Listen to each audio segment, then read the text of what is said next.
nini? Itaitwa nyumba ya sala. Mpe. Kumbe alikuwa anaondoa meza na viti kwa sababu nyumba inaitwa nyumba ya nini? Ilikuwa nyumba ya sala. Kumbe mahali ya swala nini na nini haihitajiki.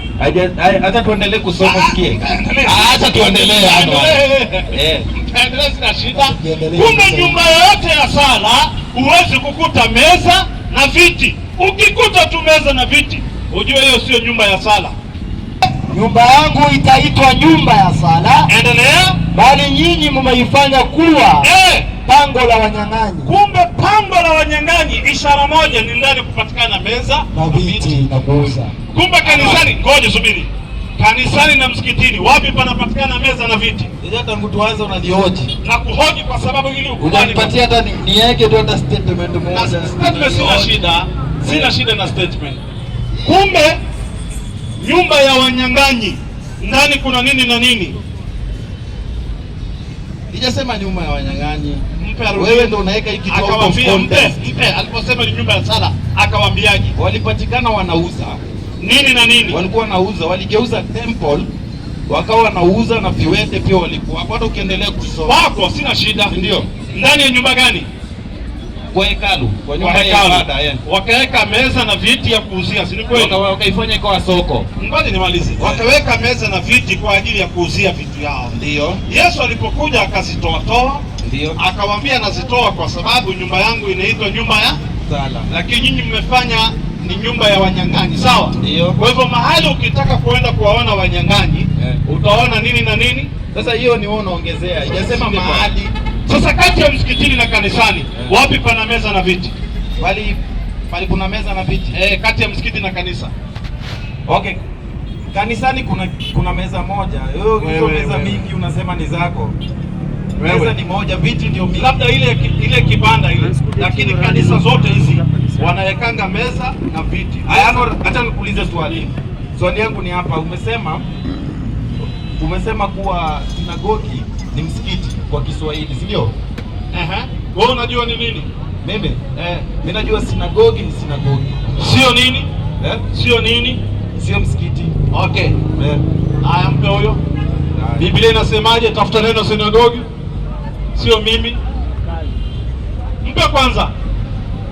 Hiyo Biblia unaiamini ama unakataa? Biblia naamini. Ikisema kitu waliofasiri Biblia waliongozwa na nani? Waliongozwa na Roho Mtakatifu. Sikiza, Roho Mtakatifu aliongoza wasemeje? Na unataka uniambie ni aya gani? Sawa, aya nitakwambia. Wao walitafsiri chapter. Tafsiri maelezo. Kutafsiri maelezo. Sasa naomba unitolee ni kama ni John 3:16 ama John nini hivyo. Naomba unitolee hiyo aya. Haya, sawa, nitakutolea. John 4:16 soma kwanza. Nini Luka 4:16? Luka 4:16. Inasemaje? Ndio hii tunapika. Luka 4:16 nasema, kitabu cha Luka inasema akaenda Nazareti. Yesu akaenda Nazareti hapo alipolelewa, na siku ya Sabato, na siku ya ibada, siku ya Sabato akaingia katika sinagogi. Sinagogi kama ilivyokuwa desturi yake. Mpe nini maana ya desturi? Kawaida. Ikifika siku ya ibada, kawaida ya Yesu anaenda wapi? Ikifika siku ya Sabato. Sabato ni siku ya ibada. Ikifika siku ya ibada ambayo ni Sabato, anaenda wapi? Sinagogi. Waliotafsiri hiyo Biblia ya Kiswahili wanajua neno sinagogi ni Kiyahudi, si kweli? Waliotafsiri. Neno sinagogi ni lugha gani? Neno sinagogi hapo umedanganya, si Kiyahudi. Ni nini? Ni Kigreek. Hapana, ni Kigreek. Sinagogi kidogo. Sipenda nakwambia kidogo. Sinagogi, uko na nasema hivi, ngoja. Sinagogi ni nini? Haya, sawa. Waliofasiri Biblia kutoka katika lugha ya Kigiriki wakaileta katika Kiswahili kwa kuwa wanaelewa lugha ya Kigiriki na wanaelewa lugha ya Kiswahili kwa sababu wao ndio wametafsiri. Walipoona neno synagogue sio Kiswahili na wanajua imejengwa na Wayahudi hiyo nyumba, wakakutafsiria hii neno synagogue ili uelewe maana yake. Sawa? Sawa? Sawa. Mpe usikize walikwambiaje? Sinagogi. Sinagogi ambayo imejengwa na Wayahudi. Sinagogi ambayo imejengwa na Wayahudi. Msikiti wa Wayahudi. Wewe kanisa ya Wayahudi. Kabla sijabeba miwani leo. Ulisoma vibaya, sema msikiti. Misikiti. Msikiti. Wewe kanisa. Msikiti. Wayahudi. Mpe. Hapa ni lugha sawa. Waliofasiri hiyo Biblia ndio wamekuwekea, sio mtu wa nje. Nisikize vizuri. The translators of the Bible from its own language to Swahili. Wale walitoa katika ile lugha yake, kama ni Kizungu, kama ni Kigiriki, wakakuletea katika Kiswahili, wakajua Jack Chirac neno hii sinagogi atakuja kuharibu. Ili aje aielewe, wakasema sinagogi iliyojengwa na Wayahudi. Maana yake ni nini? Wamesema inasema hivi. Maana yake nini? Inasema ni msikiti ya Wayahudi. Kumbe Wayahudi wamejenga nini? Wamejenga sinagogi. Ambaye Kiswahili ni? Inasema ni msikiti ya Wayahudi. Wayahudi wamejenga nini? Naomba tufanye hivi. Sasa subiri. Ili tuelewane. Nasema hivi. Ngoja kidogo. Tumepata Yesu ameingia sinagogi ambaye Kiswahili ni msikiti. Nisikize tu pia mimi kidogo. Akusikize ndio nikupe nafasi sasa. Tumepata sinagogi ni msikiti na Yesu ameingia ndani. Na hata Yesu alichangia kujengwa kwa sinagogi, yaani kujengwa kwa msikiti ya Wayahudi. Kuna mahala popote Yesu aliingia kanisani? Mahali popote aliingia kanisani. Sasa nataka mimi pia naomba, nataka nikuulize swali. Jibu. Acha fungue Quran 22:40 kwanza. Nasema tutasoma hiyo. Acha tusome hiyo kwanza. Nasema hivi. Hiyo masala ya Qur'ani ni tofauti na masala ya Biblia. Nisikize vizuri Huwezi kutafsiri Biblia kupitia Qur'ani. Qur'ani ngoja kidogo. Nasema hivi, na huwezi tafsiri Qur'ani kupitia Biblia. Kila kitabu imejisimamia kivyake. Qur'ani ina lugha yake na ina maana yake. Na Biblia ina lugha yake na ina maana yake. Huwezi kutafsiri maneno yaliyomo ndani ya Biblia kupitia maandiko ya Qur'ani, haiwezekani. Kwa sababu ni kama kutafsiri kitabu ya biolojia. Kitabu ya biology, sawa Mfano mitochondria. Unaweza kuitafsiri mitochondria kwa physics. Kwa sababu physics ni lugha nyingine, ina matamshi yake, si kweli? Na ngoja, ina terminology za physics zipo. Sawa. Terminology za physics ziko, si ndio Mambo ya sijui cosmos, astronomy, sijui astrophysics, ni terminology, sawa Huwezi kuipata ndani ya biology.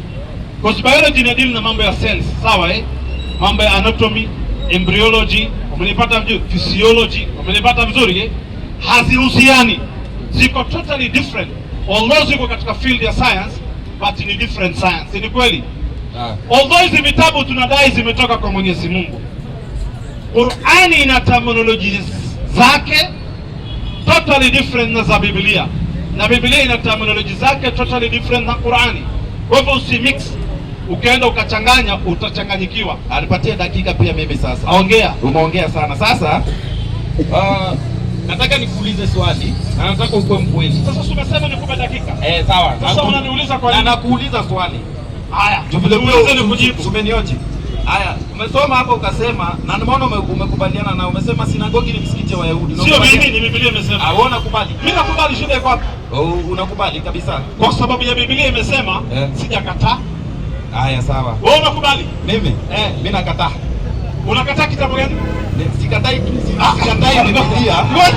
Nakataa hayo maelezo. Tunasema hivi. Nakataa hayo maelezo. Ngoja, huyo aliyekuwekea maelezo kwa Kiswahili, huyo ndo alikutafsiria hiyo andiko ile. Huyo ndo aliweka kwa Kiswahili. Kwani kuna wafasiri mbili? Ngoja kidogo. Unaona exact. Nisikize pia. Unaona hii Biblia? Naweza leta Biblia zingine zenye zimetafsiriwa, tena hii imetafsiriwa kwa Zanzibar kwa Waislamu wenyu na sababu ya debate. Ndio maana wameweka vitu kama hivi. Hii ni Waislamu. Singine ndo mmetafsiri hapa. Waislamu ni wazuri sana mpaka wanatafsiria Biblia. Ndio muweke vitu zetu za debate. Ni King James sio zetu. Na hatuna time ya kutafsiri Biblia. Nisikize vizuri. Sisi King James. Nasema hivi, hii ni King James. Iko wapi King James? Hiyo ni King James bwana. Iko wapi? Unashindana sasa Jack Chirac. Siache nione. Sasa ubishi ndo nasema hivi, hataki ubishi. Nasema hivi, hii ni King James. Ili ujue ni King James, nisikize vizuri namna ilivyotafsiriwa kwa Kiswahili inaendana na King James ya Kizungu. Nini maana ya King James? Ni Biblia ya Kizungu iliyotafsiriwa na King James. Sasa hii inaendana na ile. Kwa sababu gani? Zile vitu utamiss katika King James ya kizungu ndio utamiss hapa. Zile vitu unapata kule ndio utapata hapa. Brackets za kule ndio brackets za hapa. Hii sio NIV, hii sio good news, hii ni totally different. Inaendana na tafsiri ya King James kabisa. Hii ilitafsiriwa lini? 1952, kabla ya babu yako kuzaliwa. Sasa unaona King James ilitafsiriwa lini? King James kwa lugha gani? King James ilitafsiriwa lini? Kwa lugha gani? Sasa tafsiri ni ya Kiswahili. Kiswahili zimetafsiriwa mara 3, nisikize vizuri. Mara ngapi? Mara 3. Kuna ya kwanza 1906. That's the first Swahili Bible, King James. 1906. Sasa nisikize vizuri. Kaenda katafuta, mimi niko nayo nitakuletea. Ya kwanza ilikuwa 1888. Ya kwanza ilikuwa 1888. Nisikize vizuri mahali ya Jesus waliweka Isa. Mahali ya Jesus waliweka Isa. Niko nayo hapa, nitakuletea ukitaka. Na si mbali, iko hapa Cambodia. Biblia ya tafsiri ya Kiswahili ilikuwa only New Testament. 1988 and 1888. Mahali ya Isa, Jesus waliweka Isa. Mahali yoyote inatajwa peace waliweka Muslim ama Islam. Wakaja wakabadilisha 1908, wakatoa neno Isa wakaweka Yasu, sio Yesu, Yasu. Ikakuja 1953 wakatoa neno Yasu wakaweka Yesu. Umenipata vizuri Wakaacha ndani yake kadhi, wakaacha neno shekhe, wakaacha mambo mengi mazuri ndani yake hawakutoa. Ikaja ikarudiwa 2010 upya. 2010 walipotafsiri neno kadhi walitoa, neno sheikh walitoa, neno synagogue walitoa, yote walinyofoa. Hii ni ya mwaka gani? 1953. Kuna baadhi ya vitu vimeachwa ndani kama shekhe, kadhi, msikiti, ziko vitu hivyo. Haya, sawa. Ungepata nasema hivi, nikileta 1888 niko nayo wapi hapa? Inataja jina gani? Unasema inataja Isa. Isa haitaji Yesu. Hii Yesu ni jina imekaliwa hapa Zanzibar. Ikatengenezwa ndani ya meza mwaka wa 1908. Wakakaa wafasiri wa Biblia katika lugha ya Kiswahili wakasema hii neno Isa tukiendelea kuiacha watu wote watasilimu, kwa hivyo tubadilishe. Wakaweka Yasu, YASU. Wakaja 1953 ambaye ni hii sasa, mahali ya Yasu wakaweka Yesu. Haya, sawa, nimekusikiza. Na saa hii watatoa Yesu wanaweka Bebeto. Nimekusikiza. Kwanza mchezo bali umendanganya ni hapa. Hiyo tafsiri ya kwanza ndio ambayo umesema ni 18. Yenye tafsiriwa 18. Kiswahili saa hii ina miaka 100. Hapana, Kiswahili ina miaka 100. Mimi ndo nakwambia. Sasa wewe umetoa wapi 100? Kiswahili saa hii tangu Kiswahili yenye 100 years, nisikize kidogo. Ni ile imesanifishwa ndani ya Kenya, ikakubalika ndani ya parliament. Baada ya sisi kupata uhuru, nisikize. Baada ya sisi kupata uhuru ilisainishwa hapa. Umeanzia wapi kidogo? Wacha kuanzia. Nasema Zanzibar, nisikize vizuri. Mwaka 1600 walikuwa wanaongea Kiswahili Zanzibar.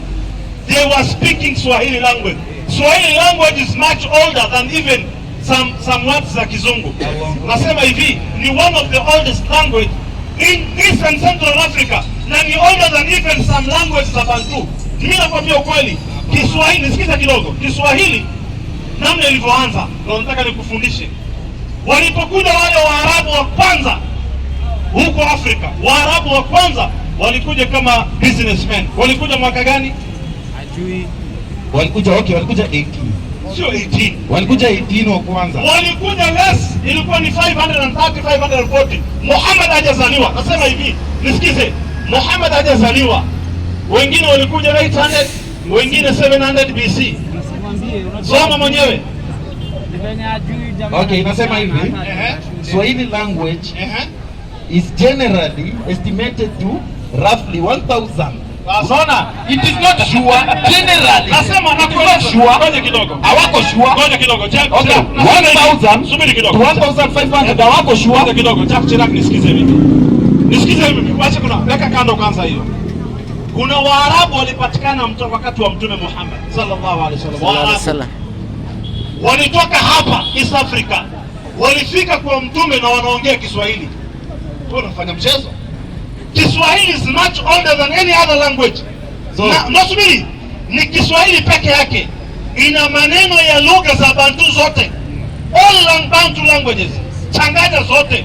Language za Bantu ziko nyingi, si kweli? Hiyo naona subiri kidogo. More than, subiri nimalize nisikize. In Africa, we have more than Bantus. Almost 80% ya African population ni Bantu. 80%. Ndio ikuje Kushite na ikuje other tribes. Nilotes nini, si kweli? Kiswahili ina maneno ya Bantu, lugha za Bantu zote. Ukienda Angola, si kuna Bantu? Yes. Hawajaiona Kiswahili, si kweli?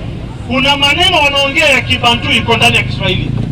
Yes. Ukienda farthest West Africa, kule si wanaongea lugha zao za Kibantu kule.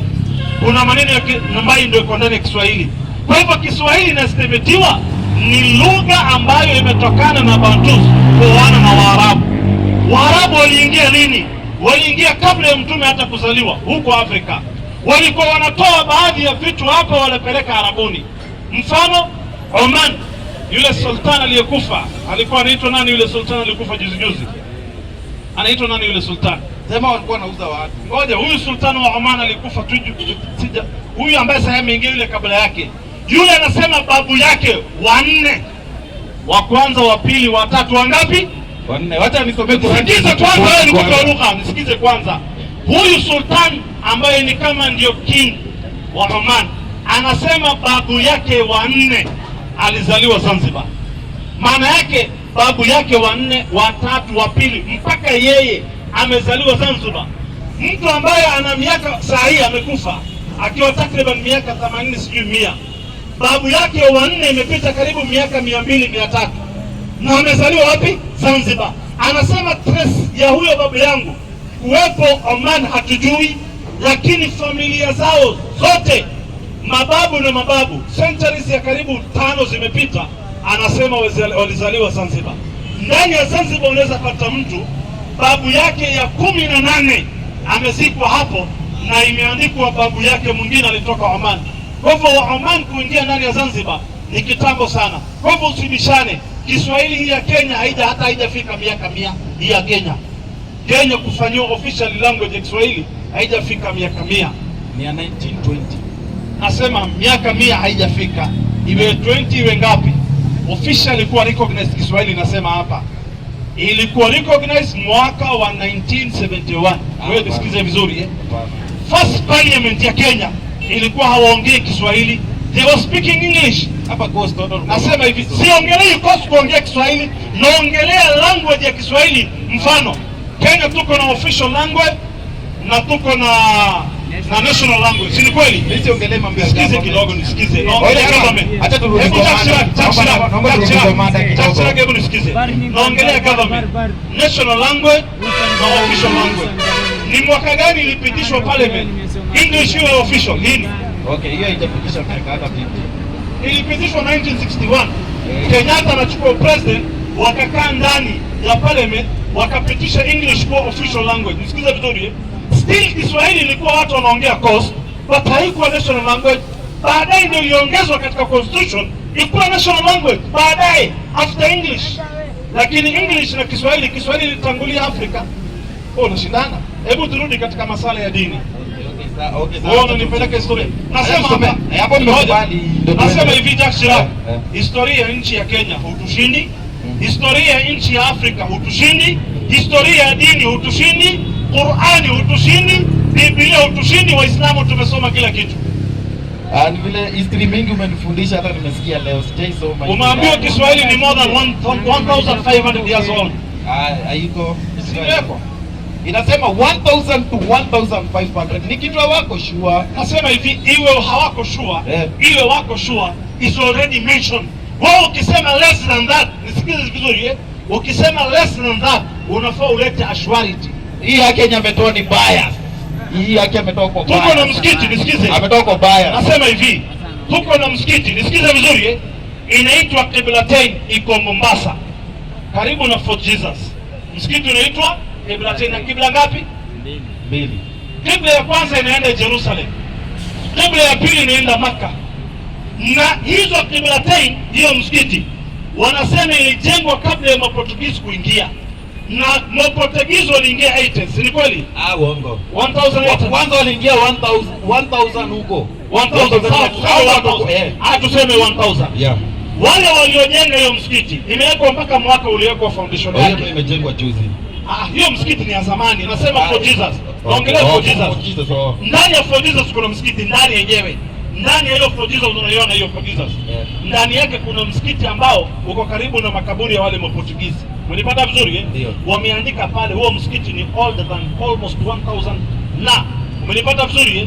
Na wameandika kwa lugha ya Portugizi hapo na lugha ya Kiswahili. Hiyo maneno inasemekana imeandikwa na Maportugizi. Tena wameandika Kiswahili. Kizungu hakuna. Kizungu baadaye ndio ilikuja iandikwe. Lakini imeandikwa Kiswahili. That means Maportugizi walipofika tayari walikuta watu wanaongea lugha gani? Maportugizi wakikuja walikuta watu wanaongea lugha gani? Walikuta watu wakiongea lugha zao. Kiswahili nawe. Wewe mtu. Mpaka walijifunza. Portugizi walijifunza mpaka Kiswahili. Tena kuna mtu alitafsiri Qur'ani, nisikiza vizuri eh? Tafsiri ya kwanza ya Qur'ani imetafsiriwa na mzungu. The first translation ya Kiswahili ya Qur'ani kutoka kwa Kiarabu kuja katika lugha ya Kiswahili. Hebu rudia hapo. The first Qur'an iliyotafsiriwa kwa lugha ya Kiswahili, nisikize vizuri eh? Imetafsiriwa na mzungu na alitafsiri mwaka wa 1600. Sasa unajua watu wote wangejua unadanganya. Sasa unajua kwa nini? Mzungu anaongea lugha gani? Sasa si alijifunza mzungu anaongea lugha gani? Sasa si nimekuambia ni mzungu amejifunza Kiswahili na tafsiri Qur'ani. Achana na Kiswahili, mzungu lugha yake ni gani? Jibu tu hiyo swali ni rahisi. Ngoja kidogo. Sema hivi narudia tena nisikize. Umesema mzungu. Nisikize kidogo. Jibu tu. Hebu nisikize kwanza nikuelewesha hujaelewa. Ni swali rahisi. Mzungu alikuja, Waportugizi walipokuja nisikize, walijifunza lugha ya Kiswahili kwa Waswahili. Lugha ya Kiswahili mwaka 1000 kabla huko. Walipokuja wazungu baadaye wakajifundisha lugha ya Kiswahili. Ndio. Na wakachukua Qur'ani ya Kiarabu wakaitafsiri kwa Kiswahili. Qur'ani tuliyokuwa tunaisoma ilikuwa sio ya Kiswahili, ilikuwa tunasoma ya Kiarabu. Miaka yote ya nyuma Waislamu walikuwa wanaongea Arabic and Swahili. Miaka yote ya nyuma hii ya Waislamu kuja kuongea khutba lugha ya Kiswahili na lugha ya Kizungu imeanza juzi. Waislamu katika mimbar miaka yote ya nyuma ilikuwa ni Arabic. Ni Waafrika wa Afrika. Umenipata vizuri? Maana yake wale Waislamu wa zamani they taught themselves Arabic na wakajifunza hiyo lugha ya Kiarabu.